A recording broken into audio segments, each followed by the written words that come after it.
Bienvenue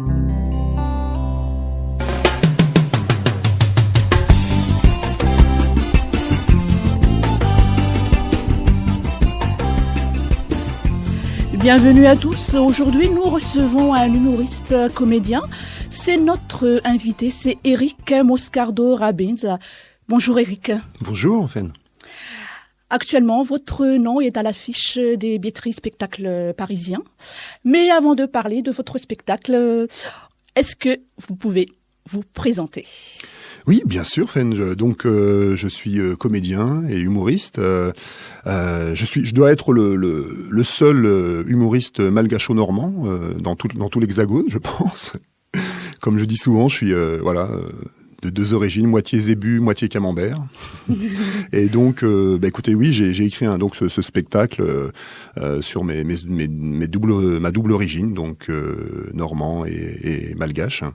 Voilà, c'est un spectacle qui parle un peu d'antagonisme entre les deux cultures. Depuis combien de temps avez-vous exercé cette carrière de comédien ? Ça fait déjà un moment, ça fait déjà une bonne quinzaine d'années que je suis comédien, donc je joue dans des pièces, dans des petits courts-métrages. D'accord. Eric, est-ce qu'on peut parler de votre début dans cette carrière ? C'est-à-dire, c'est ce que moi je voudrais savoir. Est-ce que initialement c'est déjà vous avez ce talent d'être comique et drôle, et puis vous avez perfectionné en fait ce talent, ou est-ce que vous avez débuté par une école ou voilà ? Oui, moi en fait je suis tombé dans la comédie, dans l'art dramatique complètement par hasard, parce que je suis parti aux États-Unis pendant un an pour être assistant d'une prof de français. Et c'est là que j'ai découvert le théâtre, puisqu'on a monté une pièce avec nos étudiants américains, et voilà. Et je me suis lancé. Et quand je suis revenu en France, je me suis dit ah ouais non mais ça c'est super, c'est ce que j'ai envie de faire vraiment. Voilà, c'était tellement un déclic quoi. Ça a été un déclic. Et là je me suis dit voilà, j'y vais. Et donc j'ai pris des cours. Alors c'est vrai que j'ai d'abord fait des écoles d'art dramatique. J'ai fait l'école Acting International. Et voilà, je me suis lancé. Et c'est comme ça que ma carrière a débuté, que j'ai commencé à jouer dans des pièces. Et voilà. Donc oui, comme vous dites, donc c'est un perfectionnement. Un perfectionnement, c'est comme un musicien qui répète ses gammes. Voilà, il faut travailler pour ce spectacle. C'est vrai que je travaille de façon intense pour arriver à rendre ce qu'il y a de mieux, quoi. Voilà. Mais bon, je pense que je suis drôle aussi dans la vie, mais sur le théâtre, sur scène, voilà, il faut, voilà, c'est un art qu'il faut, remettre sur le tas chaque jour, quoi. Je voulais savoir aussi, Eric, vous en tant que comédien, vous avez fait aussi déjà vous avez tourné aussi au cinéma ou Dans des courts-métrages principalement, oui, dans des courts-métrages. Pour l'instant, je n'ai pas eu de rôle dans un long métrage, mais bon, j'espère bientôt, grâce à ce spectacle. Bon, justement, on va parler du spectacle. Vous allez donner rendez-vous bientôt au public. Est-ce qu'on peut en parler ? Bien sûr, on peut en parler. Donc, ce sera quand ? Ce sera où ? Alors, donc c'est dans un théâtre qui s'appelle le Théo Théâtre. C'est dans le 15e arrondissement, près de la porte de Versailles. Et donc, ça sera du 15 au 19 mai. Donc c'est bientôt, là, ça arrive très très vite. Donc tous les soirs du 15 au 19 mai. Qui a écrit au fait la pièce C'est moi. Ah, vous n'avez pas fait appel à... Non, c'est moi l'auteur. C'est moi l'auteur, c'est moi l'interprète. Par contre, j'ai une metteur en scène qui m'aide à mettre tout ça en place. Mais c'est un spectacle qui s'inspire de tranches de ma vie. Voilà, remanié, re-remanié, qui mit ma petite sauce, mon petit mélange de sauce. Voilà. C'est donc votre premier, one-man show, ou est-ce que vous avez, c'est un retour en scène, c'est comment? C'est le premier spectacle tout seul, en scène, mon premier one-man show. Après, c'est vrai que j'avais déjà fait des scènes ouvertes, des sketchs dans des théâtres. J'avais pris dans certains théâtres où j'avais déjà pris des cours de one-man show, mais c'est la première fois que je vais être tout seul sur scène pendant 1h20 pour vous faire rire. D'accord. Donc je rappelle les dates, c'est donc du 15 au 19 mai. Tout à fait. Éric Moscardo-Rabins dans le Baobab normand. Alors on invite les auditeurs à venir voir Éric. Oui, avec plaisir. Je pense que vous ne le regretterez pas. Voilà. On va justement parler du spectacle Seul en scène. J'aimerais bien faire une comparaison par rapport au tournage cinéma. Est-ce que vous vous sentez beaucoup plus à l'aise ou beaucoup plus libre dans les expressions ? Pour moi, la principale différence, c'est que déjà, c'est moi qui ai écrit ce spectacle. Donc, quand il y a quelque chose qui me plaît pas, je peux le changer. Voilà, c'est vrai que je me sens libre. Et puis, c'est vrai que ce qui est fantastique, c'est d'exprimer des choses. Enfin, c'est des choses de mon vécu. Hein, donc, évidemment, je suis à l'aise dans ce que j'ai vécu. Donc, voilà. Après, il faut quand même être un peu cadré. Hein, donc, j'ai une metteur en scène qui m'aide quand même qui m'aide beaucoup d'ailleurs. C'est une super metteur en scène d'origine polonaise, Violeta Wowczak, qui m'aide à trouver, à accentuer la caricature de mes personnages, et qui m'aide aussi pour tout ce qui est émotion. Enfin voilà, il y a vraiment un travail intense qui est fait avec elle.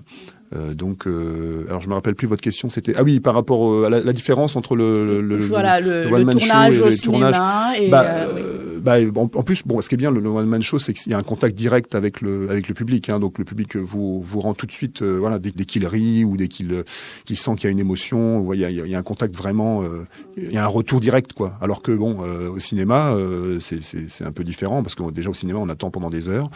Oui. on attend pour tourner 30 secondes. On va attendre pendant des fois des heures et des heures.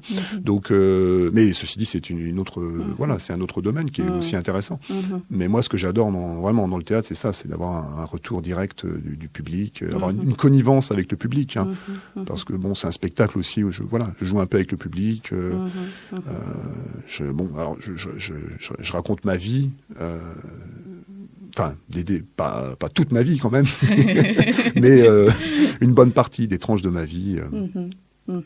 D'accord. Et je pense j'imagine que les mots sont importants en fait dans ce style de spectacle.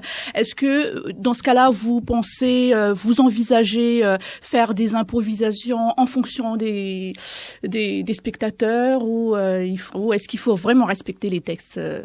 Il y a une ligne de conduite. Il y a des rails, hein, une ligne de conduite. Après, effectivement, selon ce qu'on ressent dans la salle, on peut jouer un petit peu effectivement avec les spectateurs. Hein, donc ça et après on peut partir en improvisation, mais après il faut toujours retomber sur ses pieds et puis continuer le spectacle parce que surtout des fois il y a un autre spectacle après nous, on peut pas non plus trop déborder. Mais oui, effectivement, on peut faire ça un petit peu. Jouer. Et donc le Baobab normand, depuis combien de temps vous l'avez préparé, Éric ?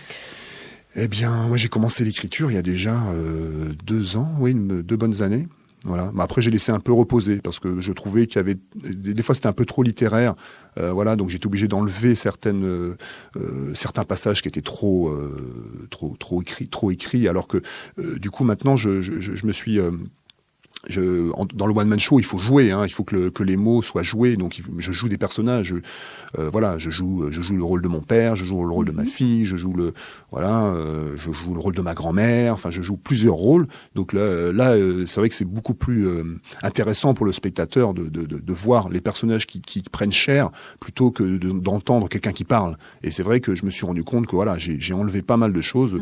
J'ai laissé reposer un petit peu et puis avec ma metteur en scène, on est arrivé à un moment où on s'est dit oui, voilà, c'est bien, tu tiens les personnages, le texte est bien en accord avec tout ce que les personnages disent et à un moment donné, on arrive à 1h20 de spectacle. Et dans ce spectacle, qu'est-ce qui serait plus important pour vous ? C'est d'arriver à faire rire le public ou vraiment de jouer le personnage Il y a les deux, en fait. C'est un plaisir, hein, pour un comédien d'arriver à faire rire le public, hein, évidemment. Après, il y a je parle de Madagascar, hein, je parle ma découverte de Madagascar, parce que moi j'ai été élevé en France, mais pour moi ça a été j'étais un petit Normand quoi, qui arrivait, qui a découvert ses racines, et ça a été pour moi un choc, la différence de culture, mais ça a été un choc merveilleux quoi, parce que c'est vrai que comme il y a un proverbe qui dit si tu ne sais pas où tu vas, retourne-toi et regarde d'où tu viens, et c'est vrai que pour moi ça a été vraiment et donc en fait dans ce spectacle je fais partager ça aussi à toutes les personnes, évidemment aux personnes qui connaissent Madagascar, mais aussi aux personnes qui ne connaissent pas Madagascar. Donc je fais partager ce premier contact que j'ai eu quoi, cet émerveillement du petit Normand qui arrive et qui et qui voit cette belle île. Je vais pas tout dévoiler. Hein, Voilà, au fait, oui. On invite les auditeurs à venir voir Éric dans le Baobab normand du 15 au 19 mai 2013, donc à Paris, au théâtre Théo Théâtre. Oui. Voilà. Donc retenez bien la date. Ça promet parce que c'est le premier comédien humoriste malgache que nous recevons sur notre antenne. C'est super. Est-ce que vous avez un message pour les auditeurs Eh bien, écoutez, oui, je ne peux que les inviter à découvrir mon spectacle. Je pense que c'est en toute modestie, je pense que c'est un spectacle qui vraiment qui est intéressant, qui est drôle. Donc je pense que ça vaut vraiment le coup de venir le voir. Hein. Donc faut aller sur soit vous allez sur Billets Réduc en tapant le Baobab normand et vous me trouvez, ou alors sur le site de la Fnac également. Mm-hmm. Voilà, sinon on peut aussi taper Théo Théâtre dans Google et vous trouvez l'adresse du théâtre avec le numéro de la réservation. D'accord. Et pour ceux qui veulent prendre contact avec vous par exemple? Bien c'est très simple, vous allez sur ericmoscardo.com. Oui. Voilà, ericmoscardo.com tout attaché, c'est mon site en fait, c'est mon site de comédien, et donc là il y a mon adresse mail, donc on peut très bien m'envoyer un mail. Il me semble même qu'il y a mon numéro de téléphone, je crois. Je suis pas sûr. D'accord. Donc si vous voulez, il n'y a pas de problème. Vous pouvez contacter par ce biais. D'accord.